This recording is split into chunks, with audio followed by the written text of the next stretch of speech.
Hello beautiful soul! Welcome back to my channel. This is Mei Chang Ame from Japan. Cancer Kabayan, this reading is for you.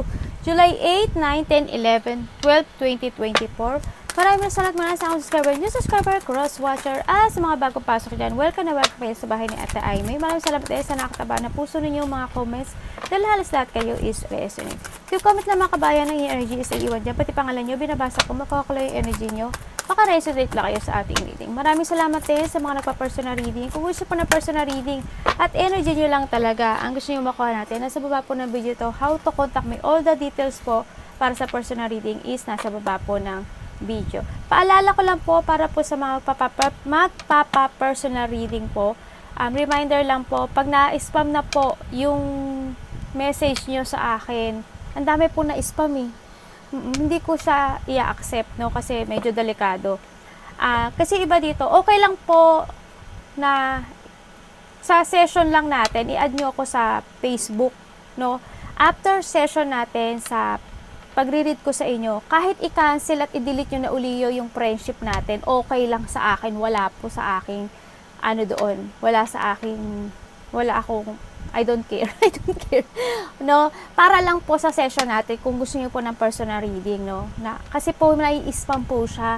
Ang dami pong na-spam talaga na grabe. Sobrang dami po na hindi talaga siya ko kayang i-accept. No, kaya po yung mga gusto magpa-personal, i-add niyo po ako sa Facebook. After po ng session natin at talagang kung ayaw niyo na, okay lang po na i-delete niyo uli yung friendship natin, no. Wala po akong doon, okay lang sa akin yan. And this is a general reading, Cancer, Kabayan. Kuhanin mo lang ang sayo at itapon na ang hindi naman para sa iyo. Maaring ito is a vice versa, maaring energy mo, energy ng person mo, o energy ng malapit sa puso mo. Maaring nangyayari o mangyayari pa lang. Use your own intuition, lawakan natin ang ating isipan. Maaring related sa work, love, job, friends, family member, co-workers, o sa business mo. July 8 to July 12.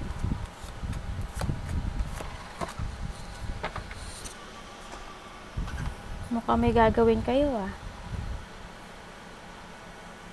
Mag-ipon daw kayo ng pera Save money. Save money. Ang dami nun ate. Okay, may mga kasiyahan na magaganap, no? May birthday, makaka-receive ka ng gift, or ikaw ang magbibigay ng gift, maaring makatanggap ka ng flowers, o kaya makatanggap ka ng small gift, maaring ganon. O kaya may mga hindi man sa'yo, maaring sa anak mo, sa kapatid mo, sa malit sa puso mo. Yan, may mga mangyayaring kasiyahan. May mga charming, may joy, happiness ako nakikita. Yan, may mga pambobola, no? Ingat-ingat lang din, baka there's a new person dito na mabola ka. Maaring iba sa inyo is may mga gagawin. We have the letter, no? Yan, may mga document ata na dapat asikasuhin o inaasikaso. May mga message, mga news, good or bad man yan, may mga speech or writing na dapat ata ikaw nakabisaduhin or dapat ayusin, asikasuhin. May mga makikipag-communicate sa'yo. May communication ako nakikita dito, no? Kung may mga papers kayo na kailangan asikasuhin o may mga matatanggap kayong papers, ganyan, may mga good news or bad, no? Yan. And yun nga, we have the dreams, we have the star. Maaring marami kang dreams in life. Yan, maaring may mga wish come true. Ako na nakita na malaki man o maliit ito, makakamit mo. No, makakamit mo siya. May mga achievement ako nakita. Hindi man sa'yo tumama yung achievement and happiness or wish na to, maaring sa anak mo, sa kapamilya mo, sa nanay mo, sa kapatid mo. Achievement mo pa rin yun, no? Wag lang tayo mag-focus sa atin, no? Yan. Kumbaga, kasama sila sa buhay natin, no? May mga progress na kailangan gawin to reach your goal, no? Sa nakita ko dito.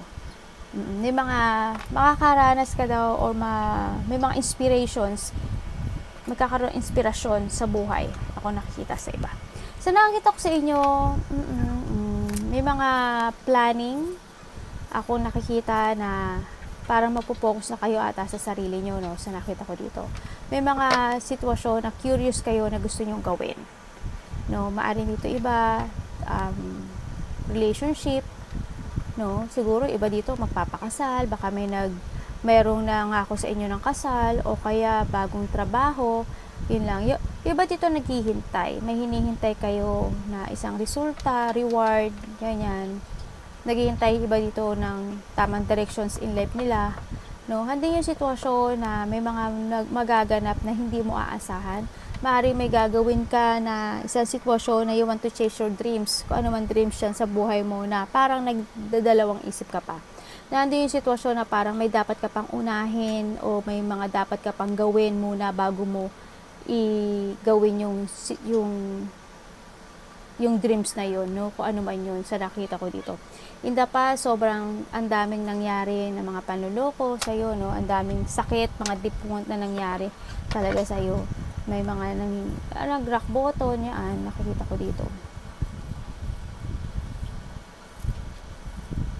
Sinasabi rin dito na kailangan mo daw ng mental peace. Kailangan mo daw pahalagahan yung sarili mo. Mag-focus ka daw sa sarili mo. Sinasabi dito.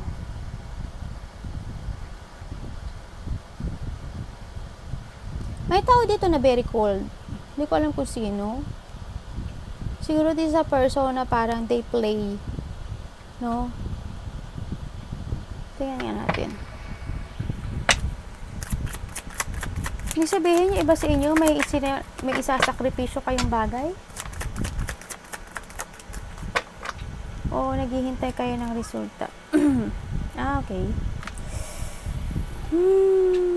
Okay. When it comes to money, ang bagal.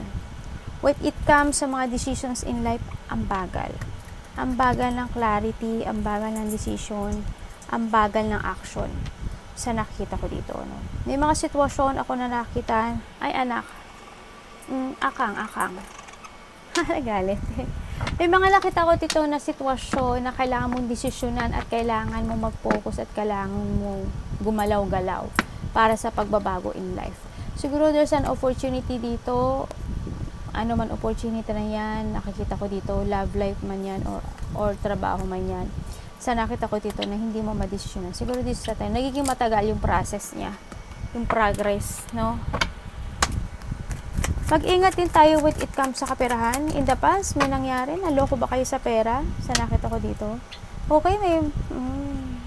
okay. Sabihin, ingat kayo sa mga tao na pwede magsinungaling sa inyo. May tagtakbo ng pera nyo. May mga iba sa inyo, pwede ko malaman dyan. Hindi kayo makapag-desisyon. Oh my God.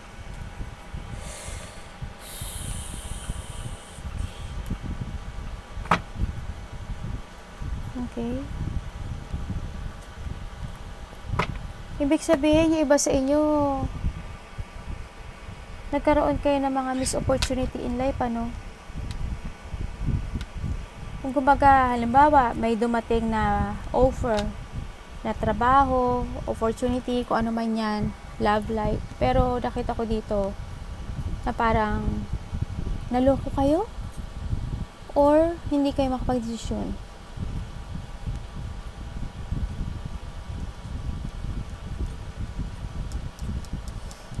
Ingat kayo na iba dito, may nakilala kayo sa internet. Maaring naloko kayo o lolokohin kayo, ha. Ingat lang kayo.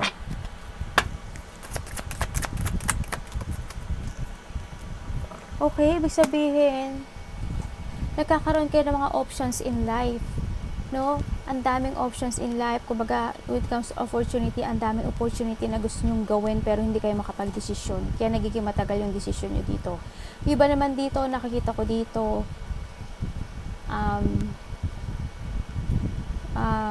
meron nakikipag-usap sa inyo. Kung hindi pa to nangyayari, mag-ingat kayo kung kaperahan to, ha. Kung iba dito may nakilala kayo sa internet na isang tao pero niloloko kayo or nagkakaroon kayo ng option kung sino pipiliin nyo sa kanila. Yan, marami nakipag-usap ata sa inyo, no? Or marami ka nakakausap na tao. Yung iba sa inyo nagkakaroon kayo, natatakot kayo sa mga magaganap o mangyayari, no? Kaya hindi kayo pa totally makapag-decisions in life. And then, nagkakaroon ng sudden changes din sa buhay nyo. Nagkakaroon ng distraction when it comes to a decision. Nagkakaroon ng negativity at nagkakaroon kayo ng doubt. No, sa nakita ko ito. Unproductive eh. Parang may option talaga ako na nakikita sa inyo. No, may mga pinag-uusapan dito. Na related ang pera, decision,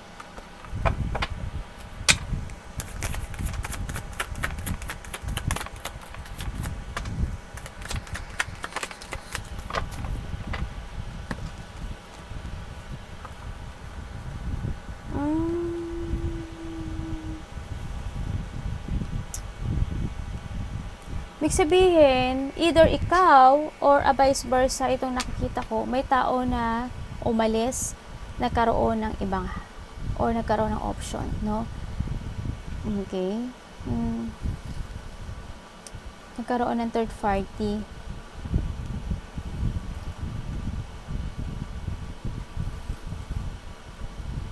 Meron din ako dito na nakikita na situation na hindi ka makapag-desisyon, na natatakot ka, you're stuck. Natatakot ka sa magiging choices mo.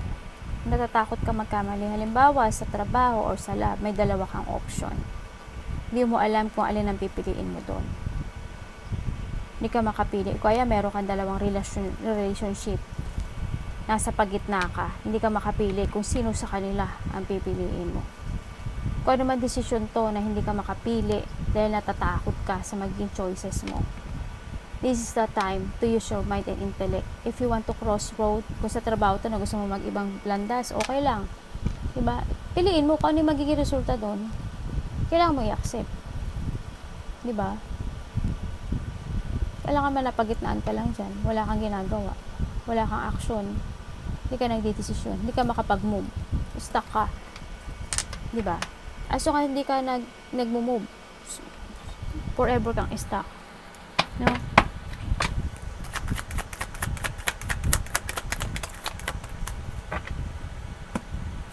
Maaaring yung iba sa inyo dito, sa nakikita ko dito, may tao dito na makikipag-union or makikipag-banding sa'yo. Sa nakita ko dito. Hindi ko alam kung aayain ka niya for go out. Hindi ko alam kung kaibigan mo siya, dati mo siyang karelasyon o bago mo siyang karelasyon. Maaaring ganun. Pero feeling ko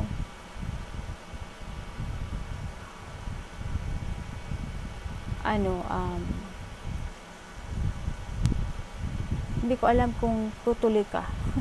Hindi ko alam. O kaya ginawa kang option or ginawa kang basta gano'n, nagkaroon ng choices. Sa nakita ko dito, curious ka sa maaring may mga naaalala ka. Iba dito naaalala nyo siguro yung the past.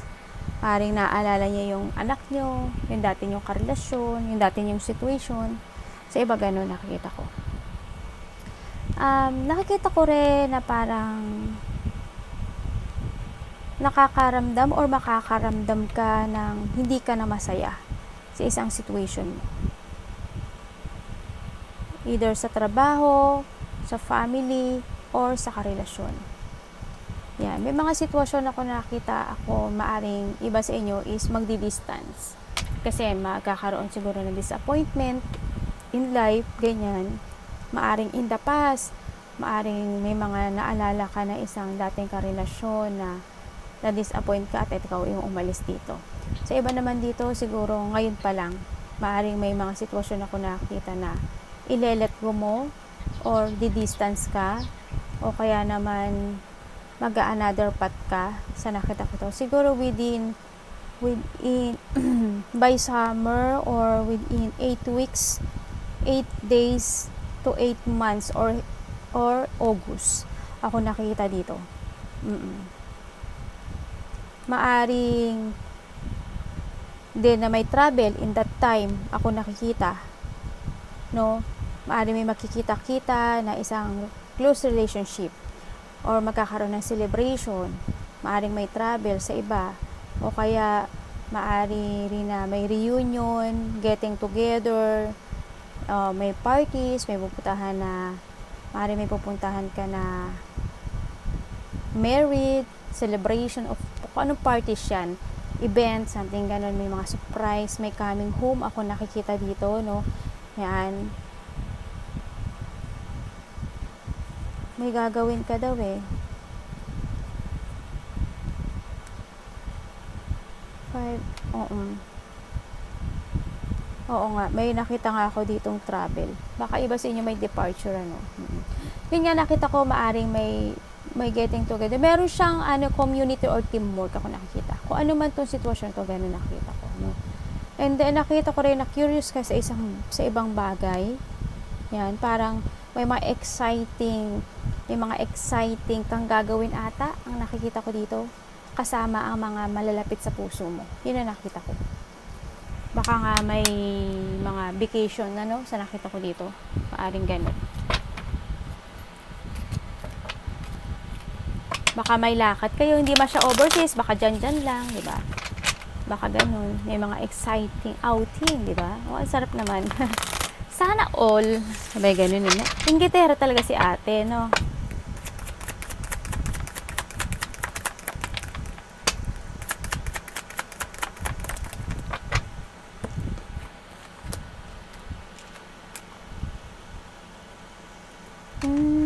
Okay.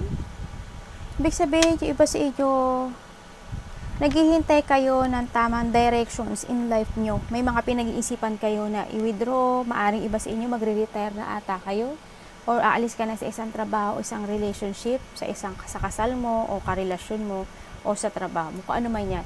Maaring may mga i-withdraw kayo para ma-achieve nyo yung wish come true nyo, no? Sa nakita ko to. Pero nakikita ko dito na urong sulong, no? Parang either i-withdraw mo or hindi. Naghahanap ka pa ng mga katotohanan na kailangan ba, dapat pa, anong mangyayari, anong dapat gawin. May mga naghahanap ka pa, nandito ka sa sitwasyon na nagsisiyasat ka pa sa sarili mo. No, you're searching for your wisdom, maaring hinahanap mo, saan ba ako magaling, ano ba yung gusto ko, ano ba talaga yung dapat na ikakasuccess ko, ano ba yung dapat na kaya kong i-achieve, ano ba yung mga dapat na kaya kong i-fulfill, mga ganon. Siguro yung pinag-iisipan mo pa ngayon. Nagiging patient ka rin, nakita ko yung pagiging patient person mo, and then yung iba dito, you're in a situation na you're in a recovering from a difficult situations in life, no? Maaring ganon sa iba. And then yung iba dito, mahilig kayo magmuni-muni, mahilig kayo mag-isip, parang handun kayo sa sitwasyon na gusto niyo muna may darating ka sa sitwasyon na gusto mo na mag-isa. Siguro para makapag-relax at para makapag-isip. May mga ganun ako nakakita sa inyo. And then nakakita ko rin yung iba dito, may mga hinihintay pa kayo na resulta, no? Oo. May mga hinihintay kayo na result, reward. Ibig sabihin may mag-o-offer sa'yo. Wow. Meron ka sitwasyon na ina-analyze. May mga sitwasyon ka na nagkakaroon ng process, nagkakaroon ng progress, na may mga strategizing, may mga dinidetermination ka na situation sa nakita ko dito. This is for a long-term success, ano? Sa nakita ko, baka iba dito ikakasal. Or maybe iba dito, nakita ko dito na maaring may itatayo kayong bagong negosyo, bagong work, bagong business, o papasok ka sa isang relationship, maaring ganun sa iba sa nakita ko dito, no? May nakita rin ako dito, may mag-offer sa'yo, maybe a work, maybe may makakatanggap ka ng gift, special gift, kung ano mang gift yan, yan nakikita ko. And then, or naghihintay ka na may mag-offer sa'yo. Nakikita ko rin sa iba na naghihintay ka na may pumasok na pera sa'yo. Yun yung nakita ko. Kung ikaw is nalilito with it comes sa isang negosyo or trabaho, sa nakita ko dito, kung ano man tong hinihintay mo, nakikita ko naman na magsasucess siya. No, kung medyo nalilito ka, nakita ko na magsasucess siya at magbo-boom siya. Magiging maganda yung resulta niya.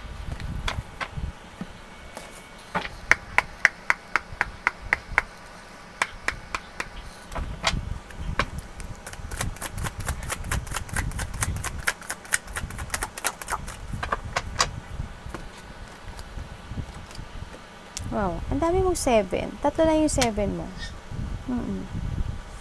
Okay, iba dito, hindi ko alam kung night shift kayo, pero kulang yung tulog nyo, no? Or maybe a part of the family or karelasyon mo, kulang sa tulog. Nakita ko rin dito ng mga pinihintay ka at pinag-iisipan ka, no, na situation na hindi mo alam yung sa direction mo. Yun nga, no, sabi ko na rin yung kanina, may mga pagkikita, ako nakikita dito, no, na mga malalapit sa puso.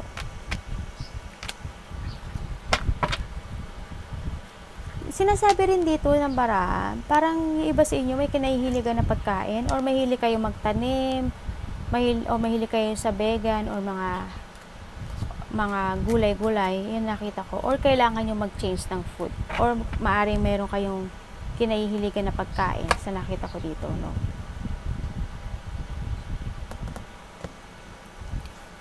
Pa nakikita ko dito.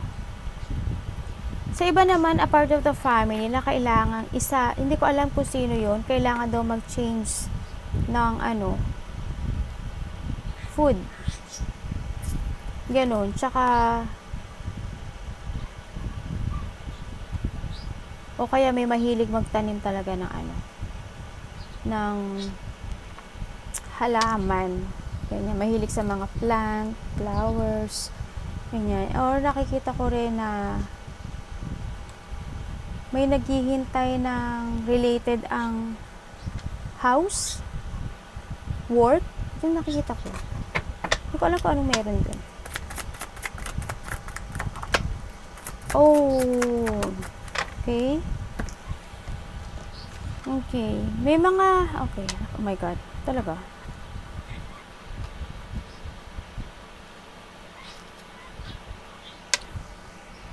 Okay, may mga biglaang nangyari na hindi nag-achieve. May mga biglaang nangyaring nag-fail sa buhay nyo. No? May mga, na lack of achievement. Nakakaroon kayo ng iba sa inyo ng lack of confidence.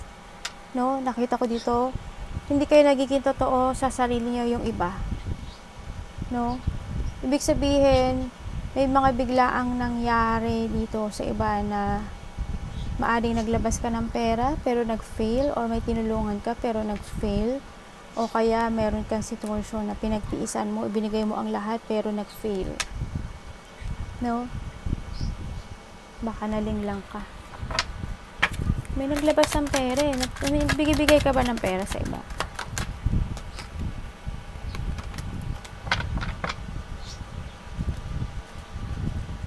May mga, pwede kang alaman? Bakit po?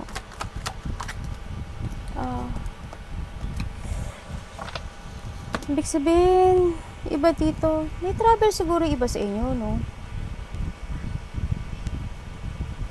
Iba dito, may mga dapat kayong gawin pero hindi nag-achieve, hindi nag-fulfill. Yun nakita ko. May biglaang mangyayari o nangyari sa iba.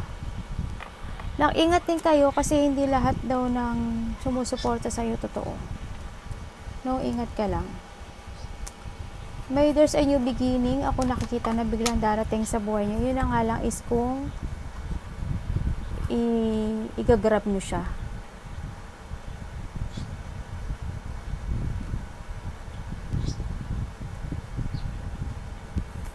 Okay, mga pinag-iisipan kayo. Iniisip nyo kung paano isa doon na paano nyo mapofulfill yung dreams nyo, paano nyo ma-achieve yung gusto nyo. Parang ang dami yung iniisip, sa nakita ko dito.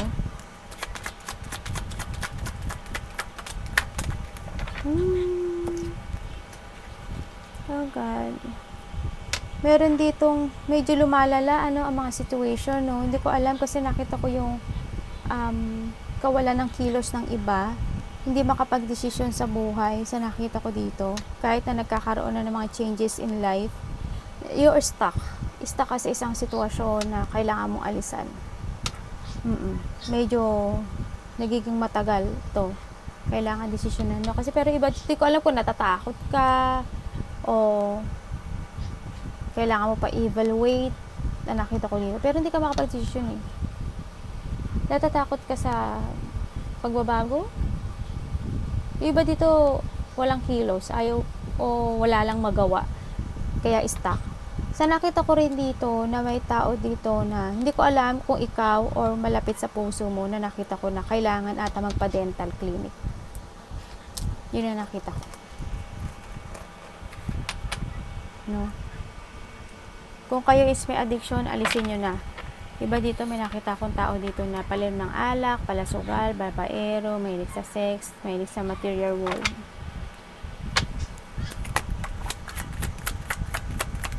Nakita ko rin dito na in the past may mga nawalang buhay. Hindi ba nananakit ang likod ninyo? Mag-ingat kayo kasi ang dami nagbabackstab sa inyo. Lalo na friend nyo, malapit sa puso nyo, also family, kasamaan sa trabaho, ingat kayo. Hindi sila naging ito. Maraming sakim at may mga makasarili dito. No? Ibig sabihin, you're stuck sa sitwasyon na talagang ano ba to? Na-trap ka. No? Parang may sitwasyon dito na na-corner ka. This is the time to make a new horizon. Isipin mo naman din yung sarili mo para sa kasiyahan mo.